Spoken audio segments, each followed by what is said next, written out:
Miss Island. Oh, people here. Hello, we're back with another video. We are actually currently in Ao Nang, Thailand. We have the beach right behind us, but we actually want to talk to you about a beautiful experience that we had on Koh Mook with a local bakery slash restaurant that turned into, Muay Thai, sorry, that was a side note. But a restaurant slash bakery that ended up really turning into our haven, our family, our, just place of safety and growth, I would say, and that's Miss Island. So if you're coming on this video because you're headed to Koh Mook, must go to Miss Island. Is an absolutely amazing Western bakery, Thai food, everything you can imagine, so deliciously prepared with tons of intention and love, and the people that work there are just absolutely amazing.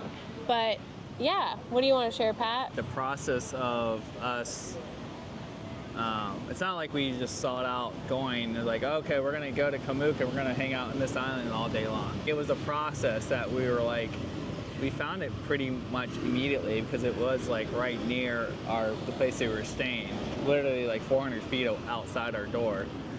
So we found it, and we had tried Thai food in Bangkok, and then we actually tried Thai food the first day we were in Koh Mook, and then it was just like at a point like we just felt like our energy levels were like decreasing, and we were just not feeling good from it. So we stumbled across Miss Island. The menu was like so expansive, and it just met like all our body needs, and we were like, all right, let's just stick here, and then we just pretty much started eating most of our meals there. We kept the possibility open for other places, but we pretty much found ourselves gravitating towards wanting to eat at Miss Island all the time. And then as we're hanging out there, we befriended the staff, and we... Let's cut in with that. So we befriended the staff, which, like, I'm not even going to pretend we know any Thai. Kopen Kai, I don't even know if I say that right. Sawadee-ka, maybe right. Yeah. But when he says befriend, they barely spoke English. I mean, to the point that they could understand and take our order. But there was moments you thought, like, oh, we can have a conversation. Then you realize, like, no, this is not at the level of form. This is a connection you are receiving at the level of the oneness of spirit. So it was really this connection I think we made with staff was not something that is a form. I mean, yeah. Right? What you say? Right. They did speak pretty good English, but it was kind of like once, like our, getting accustomed to our accents and all that stuff, and then like we get accustomed to like how much English they knew, and it was kind of like we were using like physical cues, body cues, and then it's like basically it's almost became like we just started just kind of communicating on a different level, like a more deeper level. And then it was like that's when the connection started to happen. Almost, I would say, like the love. Yeah. Like unintentionally, it's not like we're like, all right, let's just start communicating on this other level, and we're gonna have this like oneness connection with the staff. It just happened unintentionally, and then it like formed because we were there for 3.5 weeks, and it just day by day it became deeper and deeper, and then by the time we were ready to leave, it ballooned into this thing that we weren't even aware of. It had ballooned into. Yeah. Pat said so beautifully. One thing I think I've shared briefly in one of our videos, or maybe just in comments, is like the body and food has been a really big struggle for me. It's been a massive preference finder and routines and things that I didn't realize I was actually hiding behind. And on Koh Mook, like, we get to this remote island, and like Pat was talking about, like, we had ate lots of Thai food and my body just was not responding well to it, or so I thought. Of course, it's the mind always just working through whatever.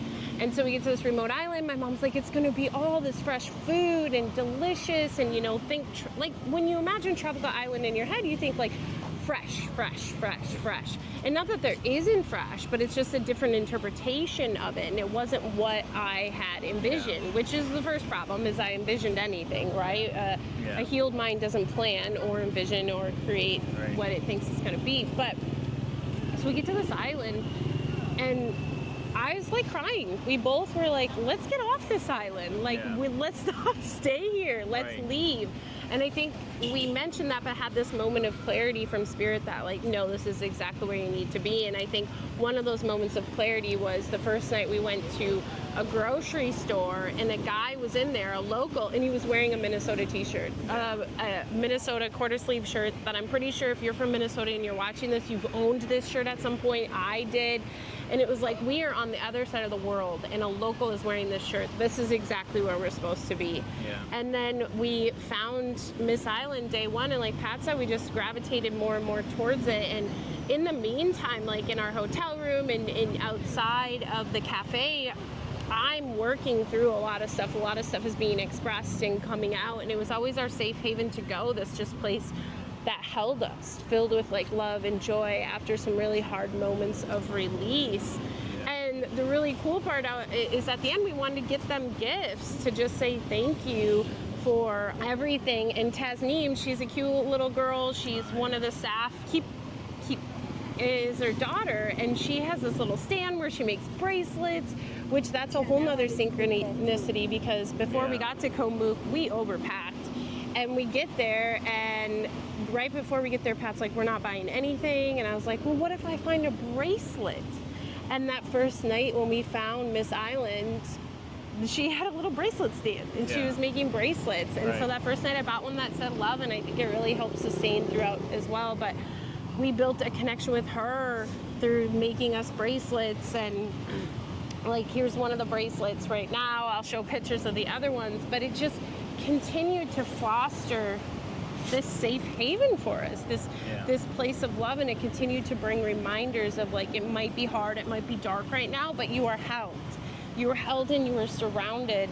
Oh, I feel like I might cry sharing about this, but it was just so beautiful. And then we went and got gifts. We actually commissioned her to make us a bunch of joy bracelets that said joy on them. And the purpose was because we wanted them to know that they brought us joy every day in the midst of, like, all of this heaviness and darkness and shedding and coming to the light. We wanted them to always remember that they were the ones that brought us joy, and that I think they bring a lot of people joy on the island. And so we had her commission all these bracelets. Joy has been a huge part of our trip. Joy comes up a lot. But then we wanted a card to say thank you for bringing us joy every day. So of course, I mean, it's a super small community, around 1,400 residents, I think, to 2,000. And this woman who comes into Miss Island a lot, but is also at one of the main grocery stores we get water, she wrote it on the card for us.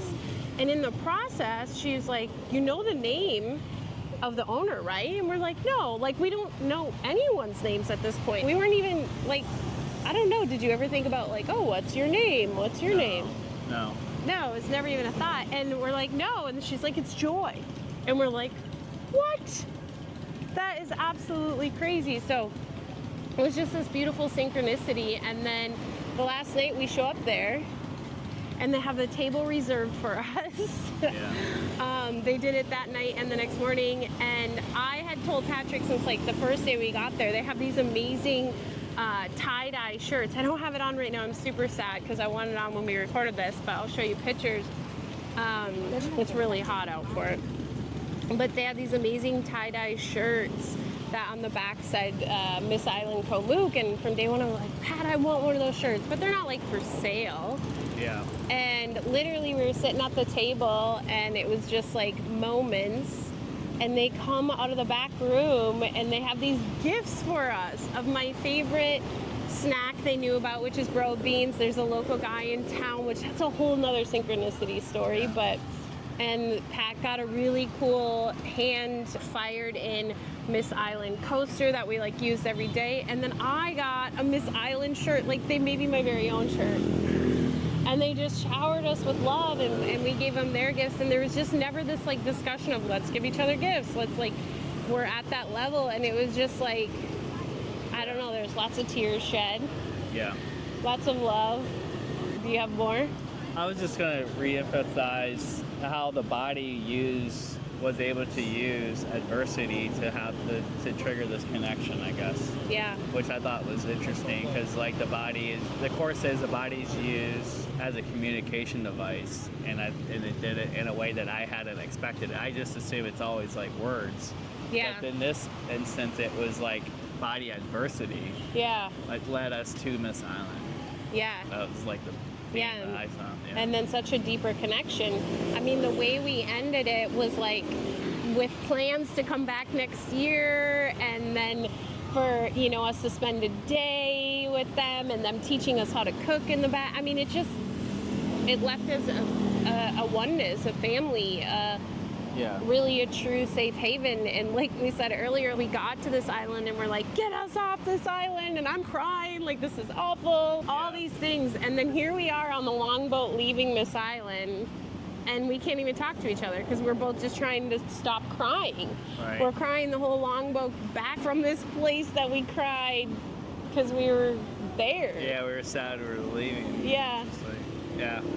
There's just been so much love, and we are so grateful for Miss Island and Joy and everyone, and Tasnim. I could go on. Everybody is so wonderful, and we're just so grateful for them. And we're so grateful that you tuned into this video and shared with us such a beautiful connection that we have found along this journey of everywhere but nowhere. Yeah. So much love. Bye-bye.